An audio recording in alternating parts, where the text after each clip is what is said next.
क्या की टेक जी अवे थे वहां से? काफी एफआईआर को मिले होंगे आप। क्या की टेक अवे रहे? देखिए, मेन तो जो मैं जब भी आप न्यूयॉर्क या लॉस एंजलिस से जहां भी आप एंट्री करते हैं, उसी दैट मिनट ऑनवर्ड्स आपको लगता है कि यहाँ की महंगाई इतनी बढ़ गई है। मैं अमेरिका पिछले करीबन 25 या 30 सालों से जा रहा हूँ, और मैंने अपनी जिंदगी में इतनी महंगाई कभी अमेरिका में देखी नहीं है। अमेरिका मतलब यूनाइटेड स्टेट्स की बात कर रहा हूँ। और ये यहाँ पे ये नहीं कि सिर्फ खाने में या रेस्टोरेंट में आप वो महंगाई देख रहे हैं, आप होटल में देखिए, टैक्सी में देखिए, डोमेस्टिक एयरफेयर भी देखिए। मतलब मैं न्यूयॉर्क से कई सिटीज में गया अमेरिका के अंदर, वहां पे भी मैंने देखा कि सब जगह पे महंगाई लगातार है। उबर राइड जो आप बोलते हैं, मैं एग्जांपल उदाहरण दे रहा हूँ। मैनहट्टन, मिड टाउन मैनहट्टन से जो नोआक एयरपोर्ट है वहां जाने के लिए 8,500 रुपए का खर्चा, वन वे की मैं बात कर रहा हूँ। तो इतना इतनी इतनी महंगाई मैंने कभी देखी नहीं है।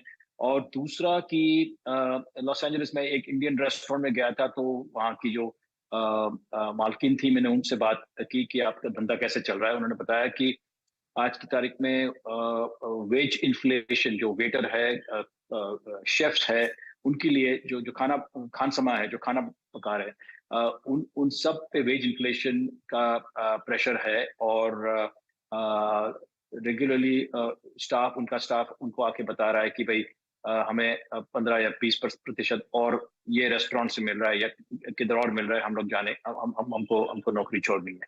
तो ये जो मैं बात कर रहा हूँ, अमेरिका में is the first thing that you notice कि सब जगह कॉफी से लेके होटल तक सब कुछ महंगा हो नहीं गौतम जी, लेकिन इतनी महंगी कॉफी तो आपको स्टारबक्स में इंडिया में भी मिलेगी। वो जो आप प्राइसेस दिखा रहे गया। थे, मतलब उसको कन्वर्ट कर देंगे तो परचेजिंग पावर पैरिटी के हिसाब से तो बल्कि ज्यादा है यहाँ पे, इंडिया में। यहाँ पे ज्यादा है, हाँ, यहाँ यहाँ पे पे ज्यादा है ज्यादा है। बल्कि।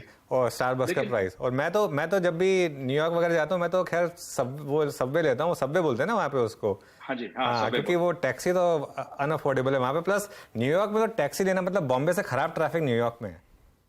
हाँ, लेकिन ये अनुज, ये बात है ना कि आप जब बीवी के साथ जाते हो तो टैक्सी लेनी पड़ती है। सबवे नहीं, सबवे नहीं चलेगा। हाँ, बिल्कुल बिल्कुल। चलिए ठीक है, महंगाई की बात आपने कर दी, लेकिन जो ज़्यादा ज़रूरी बात मुझे आपसे करनी है, एफआईएस का बहुत पैसा आ रहा है। क्या जो यूएस के लॉन्ग ओनली फंड्स है वो लगा रहे हैं पैसा इंडिया में इस समय? और अगर हाँ तो किस कॉन्फिडेंस से लगा रहे हैं वो? आपकी बात सही है। मैं फंड मैनेजर्स को मिला और एसेट एलोकेटर्स को भी मिला। मतलब जो कॉलेज एंडाउमेंट्स, फॉर एग्जांपल जो कॉलेज एंडाउमेंट्स चलाते हैं, और उनसे भी मेरी बात हुई। तो ये मैं ये जवाब दो भागों में दूंगा। एक, पहले एलोकेटर्स की बात करते हैं।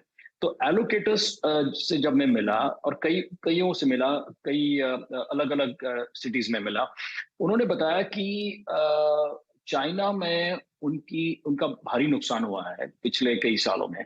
और अभी जो यूएस, अमेरिका और चाइना की जो रिलेशनशिप है, जो अभी फिलहाल अच्छे नहीं है, उसकी वजह से वो अभी सिर्फ दो कंट्रीज, एशिया में दो कंट्रीज में जहां पे वो लोग पैसा एलोकेट कर रहे हैं, मतलब दूसरे फंड्स को एलोकेट कर रहे हैं जो जाके इंटर्न इन्वेस्टमेंट्स करेंगे। वो एक तो है जापान। तो जापान में आप देखिए तो नीके it's at a 33 year high, 33 साल का हाई पे अभी चल रहा है। और ऑफ कोर्स दूसरा है इंडिया। और India of course is also near life time high. तो ये जो एलोकेटर्स का जो फीडबैक था, मुझे लगा कि इंडिया के लिए बहुत ही पॉजिटिव है। दूसरी बात ये होगी कि एलोकेटर्स, जितने भी एलोकेटर्स को मैं जो मिला हूँ, उन्होंने बताया, वेदर इट्स पेंशन फंड और एंडाउमेंट और फाउंडेशन, उन्होंने बताया कि वो लोग इंडिया अच्छी तरह से जानते हैं। और ये इस साल में जनवरी, फरवरी और मार्च तक कई लोगों ने इंडिया में मतलब आके कंपनियों को मिले हैं, दूसरे फंड मैनेजर को मिले हैं। तो उनको they are very well connected कि इंडिया में ऑन द ग्राउंड क्या क्या हो रहा है। और मुझे लगता है कि ओवरऑल अपने प्रधानमंत्री, he has been a great brand ambassador for the country. और एक ही जो रिस्क, जो कंसर्न थी एलोकेटर्स की और इवन फंड मैनेजर्स की, कि भाई अगले साल के जो इलेक्शन में मोदी जी वापस आएंगे या नहीं आएंगे। मैं तो कोई पॉलिटिकल गुरु नहीं हूं, लेकिन मैंने बोला कि जिस तरह से माहौल आज है, मुझे लगता है कि बीजेपी और एनडीए का third term is a high probability. तो ये मैंने बताया, ये हो गया एलोकेटर्स के बारे में। दूसरा जो मैं फंड मैनेजर्स की बात कर रहा हूँ, तो फंड मैनेजर्स ने मुझे लगता है कि अक्रॉस द बोर्ड चाइना में भी एलोकेशन कम कर दिया है या कम कर रहे हैं। फॉर एग्जाम्पल, मुझे एक फंड मैनेजर मिला जिसने बताया कि उनका एलोकेशन एशिया एलोकेशन में से चाइना में करीबन 35% है, वो उनको 20% लाना है।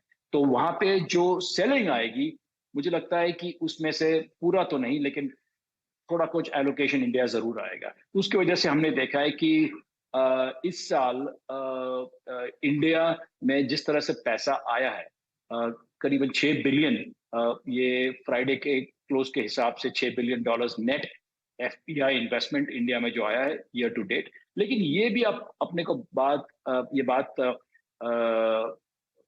आपको समझनी पड़ेगी कि we are not the only recipient.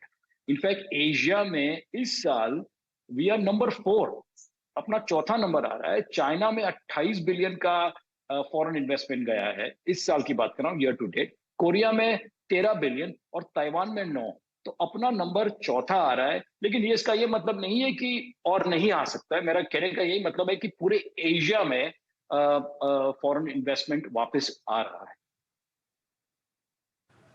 Okay, चलिए गौतम जी, आपने ये placement of Indian market specially Asian markets में कहाँ प्लेस है, कितना फ्लो आ सकता है, और फंड मैनेजर्स की आपने जो अप्रोच है उसके बारे में थोड़ा सा टिप्पणी करी।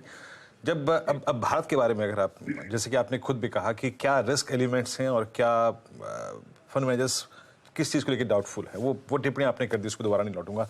बट अभी अर्निंग सीजन को देखने के बाद, साथ ही साथ एक चीज़ बड़ी देखने के बाद सर, कि हमारे लिए क्रूड का रिट्रेसमेंट, क्रूड का पेन, क्रूड का जो कूल ऑफ होना है, वो सबसे महत्वपूर्ण है, सबसे महत्वपूर्ण है। जी, करेक्ट। आप इंडियन मार्केट्स में अगर परचेज कर रहे हैं तो आपकी प्रायोरिटी लिस्ट में क्या है सर इस वक्त? सबसे वरीयता किसको देंगे आप? पैसा यहां से क्या बना के दे सकता है?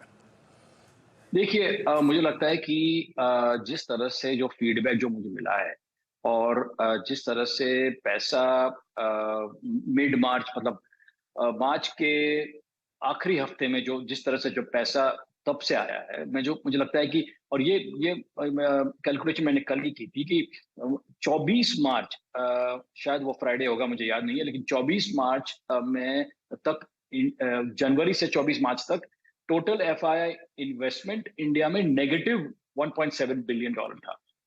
और अब जाके हो गया है, एज ऑफ यस्टरडेज क्लोज, अब हो गया है $5.9 बिलियन। मतलब $7.5 बिलियन का निवेश आया है फ्रॉम फॉरेन इन्वेस्टर्स फ्रॉम 24 24 मार्च के बाद।